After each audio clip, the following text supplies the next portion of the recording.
हम्म तो हम लोग देख रहे थे आरएनए इंटरफेरेंस। आरएनए इंटरफेरेंस क्या है? जितने भी यूकैरियोटिक सेल्स होते हैं उनके अंदर ये आरएनए इंटरफेरेंस नाम का मैकेनिज्म प्रेजेंट होता है ऑलरेडी। किस तरीके से? As a defence mechanism. Defence mechanism कि बाहर से कोई आता है तो उससे अपने आप को बचाने के लिए सेल्स जो है वो आरएनए इंटरफेरेंसिंग करते हैं। आरएनए इंटरफेरेंसिंग क्या है एक्चुअल में? देखो, कोई भी ऑर्गेनिज्म है उसके पास अपना डीएनए होता है।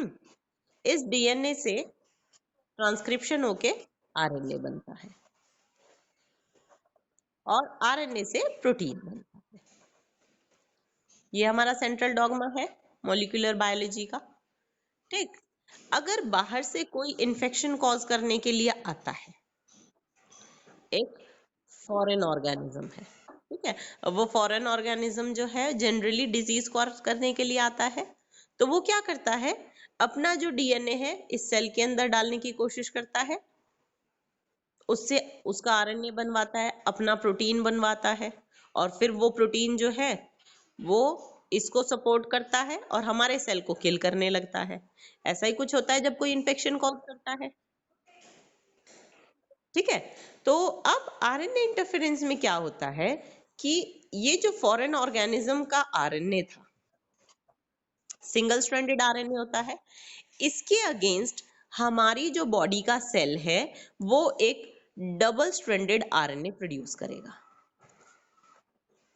ठीक है, डबल स्ट्रैंडेड आरएनए।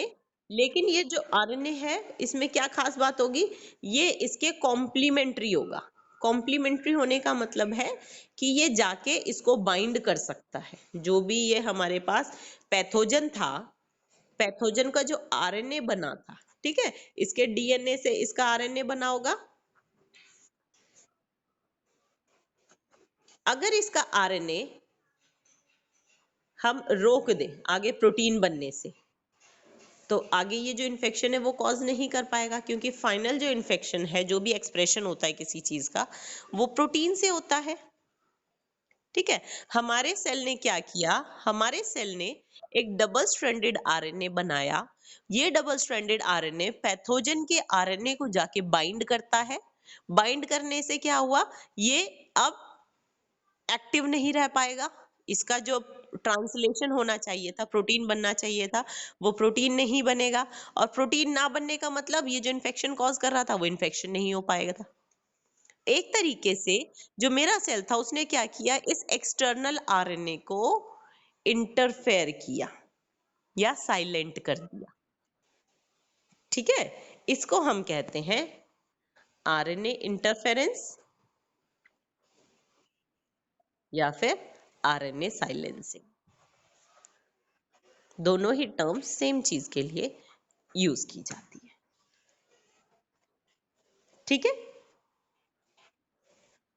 और ये जो आरएनए है ये एमआरएनए है, क्योंकि इससे हमें प्रोटीन बनाने वाला हमें रोकना है। हमें टीआरएनए आरआरएनए से मतलब नहीं है, हमें एमआरएनए से मतलब है। तो एक बार एनसीईआरटी पढ़ते, यहाँ पे कौन कौन सी चीजें इन्वॉल्व है।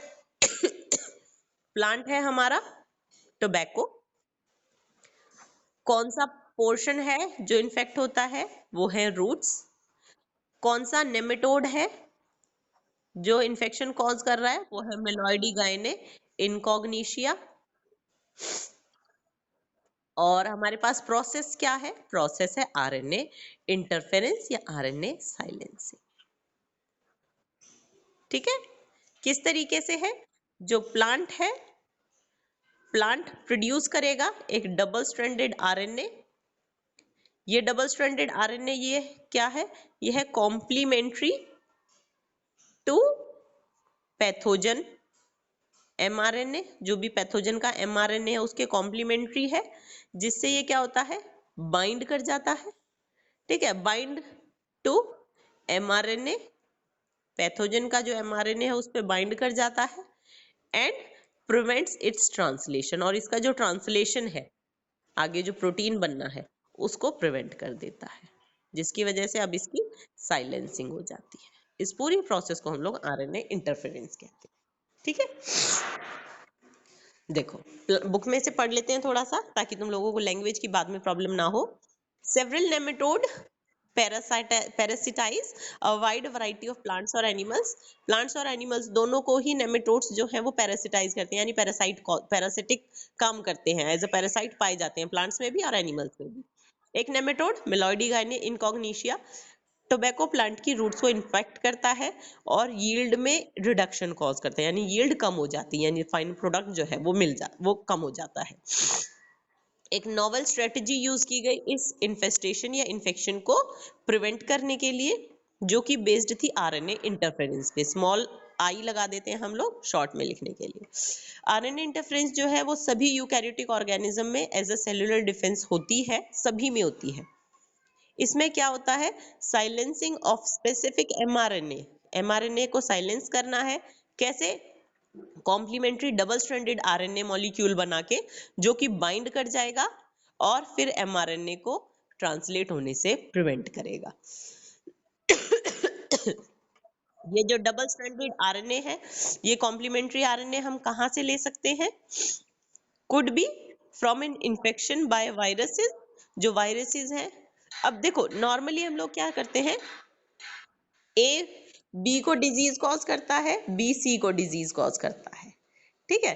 तो अगर मैं सी को बचाना चाहती हूँ तो मैं ए वाला जो जीन है वो सी में डाल दूं, बी से डिजीज कॉज होनी सी को बंद हो जाएगी, ठीक है। इसी तरीके से यहाँ जो डबल स्ट्रैंडेड आरएनए मुझे लेना है कॉम्प्लीमेंट्री, वो मैं कहाँ से ले सकती हूँ? वायरसेस में से ले सकती हूँ, जो कि इन्फेक्शन कॉज करते हैं, या फिर मोबाइल जेनेटिक एलिमेंट जिनको ट्रांसपोजोन्स कहा जाता है। ट्रांसपोजोन जो है वो कुछ ऐसे छोटे छोटे जेनेटिक एलिमेंट्स होते हैं, यानी आरएनए होते हैं, जो कि मोबाइल होते हैं, एक जगह से दूसरी जगह सिर्फ ऐसे ही मूव करते रहते हैं, ठीक है।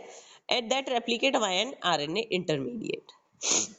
यहाँ से इन दोनों ही जगह से, चाहे वायरसेस से ले ले हम लोग या ट्रांसपोजोन से ले ले, ये डबल स्ट्रैंडेड आरएनए जो है हमें वहां से लेना है। वहां से लेके फिर हम इसको प्लांट में इंट्रोड्यूस करा देंगे, और प्लांट में इंट्रोड्यूस कराने के बाद हमारा जो प्लांट है वो क्या करने लग जाएगा। अच्छा, यहाँ पे जो वेक्टर लिए, वेक्टर हमने एग्रोबैक्टीरियम ले लिया, क्योंकि ये तो हमारा डोनर हो गया। ये जो वायरसेस हैं, ट्रांसपोजोन्स हैं, इनके पास वो स्पेसिफिक जीन है, ठीक है। इन जीन को हमने ट्रांसफर करना है प्लांट्स के अंदर। प्लांट्स के अंदर डायरेक्टली ट्रांसफर नहीं होते, हम लोगों को एक वेक्टर चाहिए, वो वेक्टर एग्रोबैक्टीरियम होगा। एग्रोबैक्टीरियम के थ्रू हम लोग इनके जीन्स को किस में डालेंगे? होस्ट प्लांट के अंदर। होस्ट प्लांट कौन है हमारा? Tobacco plant. इंट्रोडक्शन से क्या होगा? सेंस और एंटीसेंस दोनों आरएनए बनेंगे, यानी अब ये सेंस और एंटीसेंस कौन से होते हैं? जो दोनों आपस में कॉम्प्लीमेंट्री होते हैं। जो हमें डबल स्ट्रैंडेड आरएनए बनाना है, इसका एक स्ट्रैंड जो है वो सेंस आरएनए कहलाता है और दूसरा एंटीसेंस आरएनए कहलाता है, ठीक है। क्योंकि दोनों कॉम्प्लीमेंट्री हैं, इसीलिए डबल स्ट्रैंडेड आरएनए बना लेते हैं, और इस तरीके से फिर आरएनए इंटरफेरेंस स्टार्ट हो जाता है। और जो स्पेसिफिक एमआरएनए जिसको भी हम साइलेंट करना चाहते हैं, वो साइलेंट हो जाता है। और ये आरएनए किसका साइलेंट कर रहे हैं हम लोग? नेमेटोड का। कंसीक्वेंस क्या होती है? होता क्या है इससे कि पैरासाइट जो है वो, जो भी हमारे पास जेनेटिकली मॉडिफाइड ऑर्गेनिज्म लिया था हमने, प्लांट लिया, ट्रांसजेनिक होस्ट का मतलब है जिसके अंदर हम लोगों ने जेनेटिक मॉडिफिकेशन कर ली है, ठीक है। उसके अंदर नेमेटोड जो है वो लिविंग नहीं रह पाएगा। क्यों लिविंग नहीं रह पाएगा? क्योंकि उसका अपना प्रोटीन नहीं बन रहा है। अपना प्रोटीन नहीं बनेगा तो वो सरवाइव नहीं करेगा। जैसे ही एग्जाम्पल दे रखा है, ये है तुम्हारा एक नॉर्मल प्लांट जिसको मिलॉइडी गाइनी कॉग्निशिया ने इन्फेक्ट किया और उसमें इस तरीके से इन्फेक्शन हो गया, ठीक है। जो रूट्स थी वो सारी खराब हो गई। जबकि ये दूसरा प्लांट, ये कौन सा? ट्रांसजेनिक प्लांट है। ट्रांसजेनिक यानी जेनेटिकली मॉडिफाइड, जिसके अंदर मैंने ऑलरेडी जीन डाला हुआ है आरएनए इंटरफेरेंस वाला। इसको मैंने कितना भी इन्फेक्ट कराने की कोशिश की, इसकी रूट्स जो थी वो, उस पर कोई असर नहीं पड़ा। इसकी रूट्स जैसी नॉर्मल थी वैसी ही रह गई, ठीक है। यानी इन्फेक्शन कॉज नहीं हुआ, क्योंकि पैरासाइट यहाँ पे सर्वाइव ही नहीं करेगा, और सर्वाइव नहीं करेगा तो आगे इन्फेक्शन कॉज नहीं कर पाएगा, ठीक है। तो ये दो प्रोसेसेस हो गई हमारी। एक इंसेक्ट के अगेंस्ट हम लोगों ने रेजिस्टेंस देख ली, एक पेस्ट के अगेंस्ट रेजिस्टेंस देख ली। नेक्स्ट हम लोग देखते हैं biotechnological application in medicine. Medicine ये तो हमने एग्रीकल्चर में देखा था। एग्रीकल्चर में दो एग्जांपल्स हमने देखे, बैसिलस thuringiensis का और मिलाइडी गायने इनकॉग्निशिया वाला। अब मेडिसिन में आ जाते हैं। क्योंकि मेडिसिन्स जो है देखोगे तो बहुत ज़्यादा ज़रूरी है। क्या कोई सोच सकता है कि बिना मेडिसिन्स के हम लोग कैसे रह सकते हैं? सबको थोड़े-थोड़े टाइम में मेडिसिन्स की ज़रूरत पड़ती ही रहती है। अच्छा, अभी प्रेज़ेंटली 30 रिकॉम्बिनेंट थेराप्यूटिक्स जो है वो अप्रूव हो चुके हैं ह्यूमन यूज़ के लिए। यानी अभी तक 30 ऐसे मॉलिक्यूल्स बन चुके हैं जिनको ह्यूमन यूज़ के लिए अप्रूवल मिल चुका है वर्ल्ड ओवर, और इंडिया में इसमें से 12 प्रेजेंटली मार्केटेड किए जा रहे हैं, यानी अभी बिक रहे हैं 12, बाकी के अभी यहाँ पे इंडिया में नहीं बिक रहे हैं। सबसे पहले हम लेते हैं जेनेटिकली इंजीनियर्ड इंसुलिन। इंसुलिन कहाँ आता है, क्या है इंसुलिन, बताओ। नूर, क्या है इंसुलिन?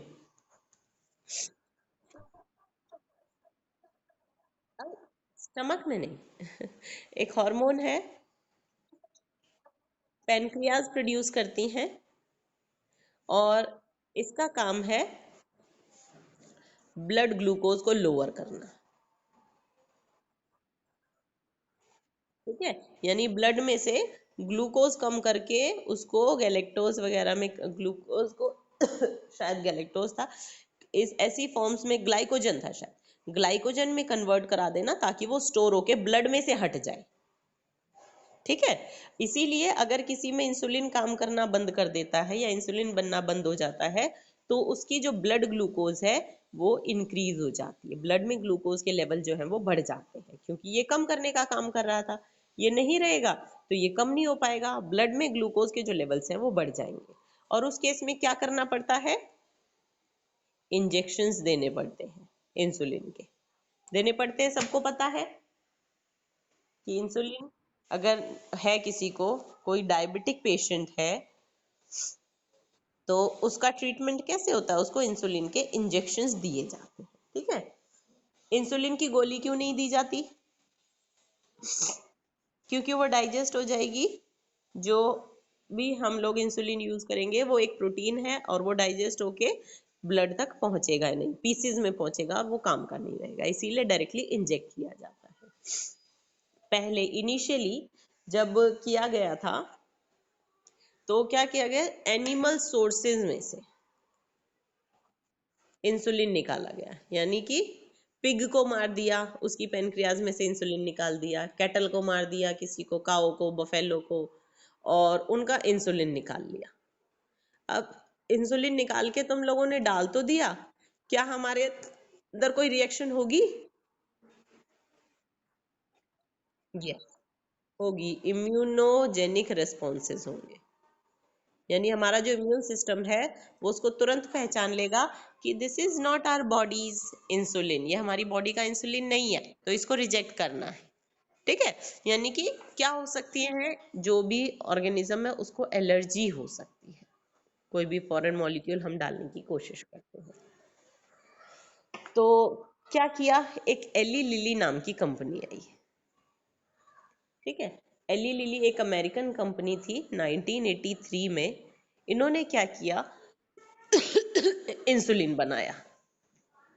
अब इंसुलिन कहाँ से बनाया, ह्यूमन इंसुलिन का जीन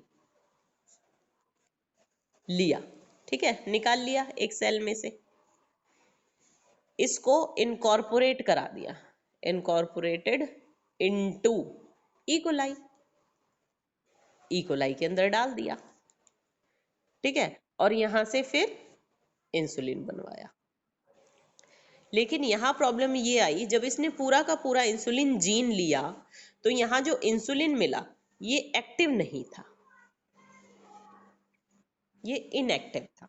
अब क्यों इनएक्टिव था, फिर इसकी फंक्शनिंग को देखा गया कि हमारी बॉडी के अंदर जब इंसुलिन बनता है तो वो कैसे बनता है, वो एक बड़ा सा मॉलिक्यूल होता है जिसमें ए चेन होती है, ये ए चेन होती है, ये बड़ी सी बी चेन होती है, और एक सी चेन होती है। ठीक है, यानी ए पेप्टाइड है हमारे पास, बी पेप्टाइड है, और सी पेप्टाइड है। ठीक है, ये तीन पेप्टाइड है, ये शुरू में बनता है, यानी पूरा का पूरा जो एक जीन था उससे ऐसा कुछ प्रोटीन बनता है। लेकिन इसके बाद क्या होता है, इसकी प्रोसेसिंग होती है, प्रोसेसिंग होने के बाद क्या होता है, ये जो बी वाला है ये पोर्शन पूरी तरीके से कट हो जाता है और इनके बीच में डाइसल्फाइड बॉन्ड्स बन जाते हैं ए और सी के बीच में। ठीक है, तो हमें क्या मिलेगा, ये ए पेप्टाइड सी पेप्टाइड जो कि आपस में जुड़े हुए हैं डाइसल्फाइड बॉन्ड से, और साथ में हमारा सी पेप्टाइड, सॉरी बी पेप, अच्छा सॉरी ए, यहाँ नाम गलत हो गया मेरा, ये बी पेप्टाइड है, ये सी पेप्टाइड है। ठीक है, ए और बी चेन्स जो है वो आपस में जुड़ेंगी और सी पेप्टाइड जो है वो अलग हो जाएगा। ठीक है, इसको वेस्ट कर देते हैं, फेंक देते हैं, निकाल के अलग फेंक देना। तो यानी हमारा जो मेच्योर इंसुलिन है उसके अंदर क्या है, ए चेन है, बी चेन है जो कि डाइसल्फाइड बॉन्ड से जुड़े हुए हैं। यहाँ मैंने जब पूरा इंसुलिन जीन लिया, उसको इकोलाई में बनवाया, तो मुझे जो इंसुलिन मिला वो क्या था, वो तो ये था। क्या ये फंक्शनल है? नहीं, ये तो इनएक्टिव है। इसको बोला जाता है प्रो इंसुलिन। ठीक है, प्रो इंसुलिन तो काम नहीं कर सकता, इसीलिए जब हमने ये इंसुलिन बनाया तो ये काम नहीं किया। तो एली लिली कंपनी ने क्या किया, ए चेन के लिए ए पेप्टाइड वाला जो था उसका जीन अलग लिया, एक इकोलाई से बनवाया, इकोलाई में इनकॉर्पोरेट करा। बी पेप्टाइड का जीन अलग निकाला, उसको अलग इकोलाई के अंदर इनकॉर्पोरेट किया, दोनों चेन अलग अलग बना के ये ए चेन बन गई, ये बी चेन बन गई, और फिर इनको आपस में जोड़ दिया, इनके बीच में डाइसल्फाइड बॉन्ड्स बनवा दिए। ठीक है, यहाँ डाइसल्फाइड बॉन्ड बनवाने से क्या हुआ, यहाँ पे हमें मेच्योर इंसुलिन जो है वो मिल जाता है। ठीक है, ये देखो, ये तुम्हें डायग्राम दिख रहा है, ये प्रो इंसुलिन है जिसमें कि ए बी और सी तीनों चेन्स आपस में जुड़ी हुई है जो शुरू में बनता है, उसके बाद इसकी प्रोसेसिंग होती है, इनके बीच में डाइसल्फाइड बॉन्ड्स ए और बी इकट्ठे रह जाते हैं और सी पेप्टाइड को अलग निकाल लिया जाता है। मैमल्स के अंदर इंक्लूडिंग ह्यूमन, इंसुलिन जो है वो प्रो हार्मोन की फॉर्म में सिंथेसाइज होता है और उसको फुली मेच्योर होने से पहले क्या करना पड़ता है, प्रोसेस करना पड़ता है, क्योंकि इसमें सी पेप्टाइड नहीं होता, उसको हटाना है। तो जो एली लिली कंपनी है, इन्होंने क्या किया, 2 डीएनए सीक्वेंस ली ए और बी चेन के लिए और इनको ई कोलाई के अंदर इंट्रोड्यूस करवा के दोनों इंसुलिन चेन बनवा ली, अलग अलग प्रोड्यूस करने के बाद इनको निकाला और कंबाइन कर दिया डाइसल्फाइड बॉन्ड से, जिससे कि इंसुलिन जो है वो फाइनली मेच्योर इंसुलिन तुम्हें मिल जाता है। ठीक है, और इस तरीके से अब जो ह्यूमन इंसुलिन तुम्हें इंजेक्शन के फॉर्म में मिलता है वो ये कंपनी बनाती है।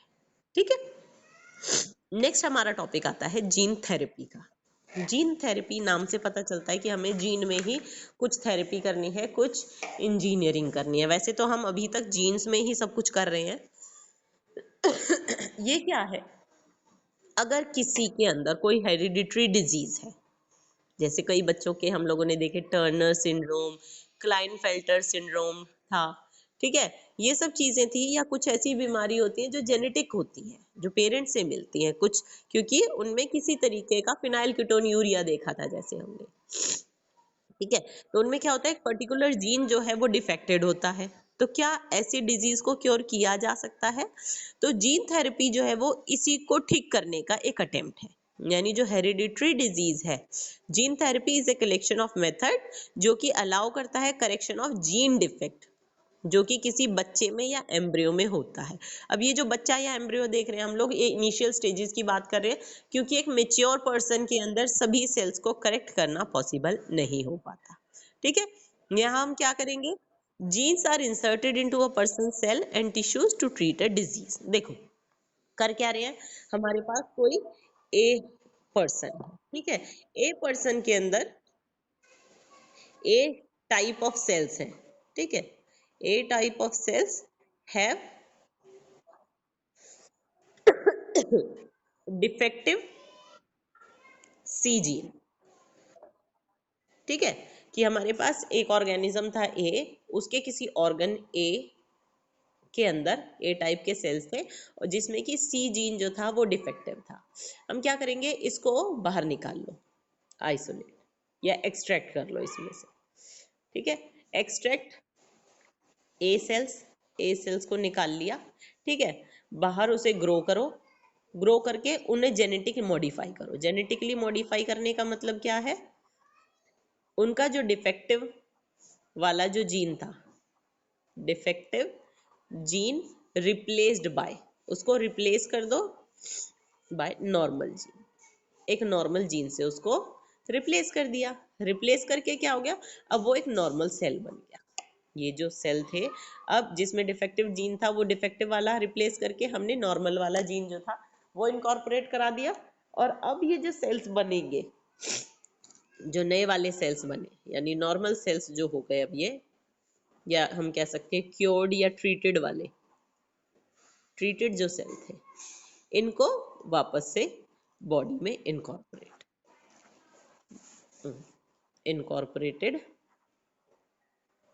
Into body. ठीक है, ये बॉडी में इनकॉर्पोरेट हो जाते हैं। आया समझ में? अब ये जो चीजें की जा सकती हैं, जो जीन थेरेपी की जा सकती है, ये बहुत ही इनिशियल स्टेजेस में की जा सकती है। ठीक है, लेटर स्टेजेस में ये चीज पॉसिबल नहीं हो पाती है। तो हम इसकी देखते हैं, correction of a genetic defect किस तरीके से होता है, इसमें क्या क्या चीजें इन्वॉल्व होती है। Delivery of a normal gene, normal gene जो है वो डिलीवर करना है, किसमें? इंडिविजुअल या एम्ब्रियो में, ताकि जो भी नॉन फंक्शनल जीन था या डिफेक्टिव जीन था उसका फंक्शन अब ये नॉर्मल वाला जीन ले ले। ठीक है, जीन थेरेपी फर्स्ट टाइम किसमें की गई थी? 1990 में एक 4 साल की लड़की में की गई थी जिसके अंदर एडीए डेफिशिएंसी थी। ADA is adenosine deaminase. ये एक एंजाइम होता है जो कि इम्यून सिस्टम की फंक्शनिंग के लिए बहुत ही क्रूशियल होता है। यानी अगर एडीए नहीं बन रहा है तो उसका इम्यून सिस्टम जो है वो ठीक से फंक्शन नहीं कर पाएगा। ये डिसऑर्डर क्यों हुआ? क्योंकि एडिनोसिन डीएमिनेज नाम का जो जीन था वो किसी वजह से डिलीट हो गया। ठीक है, अब कुछ बच्चों में एडीए डेफिशिएंसी जो है बोन मैरो ट्रांसप्लांटेशन से क्योर की जाती है। बोन मैरो ट्रांसप्लांटेशन में क्या करेंगे? जो बोन मैरो है वो किसी नॉर्मल पर्सन का बोन मैरो निकाल के और उसमें ट्रांसप्लांट कर देंगे, या फिर नॉर्मल वाले का थोड़ा बोन मैरो निकाल के उसको कल्चर करो, मल्टीपल सेल्स बनाओ, ज्यादा बोन मैरो बनाओ, और फिर उसके अंदर जो भी ये डिफेक्टिव वाला था पर्सन, डिफेक्टिव जीन के साथ उसके अंदर इसको ट्रांसप्लांट कर देते हैं। और दूसरों में ये ट्रीट किया जाता है एंजाइम रिप्लेसमेंट थेरेपी से। एंजाइम रिप्लेसमेंट थेरेपी क्या है? Functional ADA is given to the patient by injection. कि ये जो एंजाइम है ये पेशेंट को बार बार इंजेक्शंस के थ्रू दिया जाता है। ठीक है, तो हमारे पास अगर देखा जाए तो एक डिजीज है एडीए डेफिशिएंसी। ठीक है, ये एक जेनेटिक डिसऑर्डर है जिसमें एडिनोसिन डी एमिनेज, ये जो एंजाइम है एडिनोसिन डी एमिनेज नाम का जो एंजाइम है ये नहीं बन पा रहा है। ठीक है, क्यों चाहिए ये क्रूशियल है इम्यून सिस्टम फंक्शनिंग के लिए।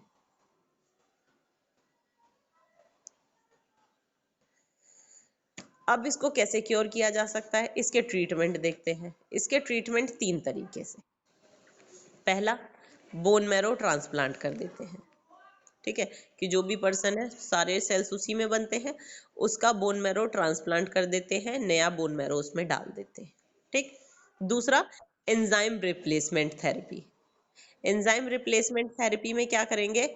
उसको इंजेक्शंस देंगे बार बार, जैसे बाहर से इंसुलिन के इंजेक्शन दिए जाते हैं वैसे एंजाइम्स जो है थ्रू इंजेक्शन उसको बार बार एडमिनिस्टर किया जाएगा।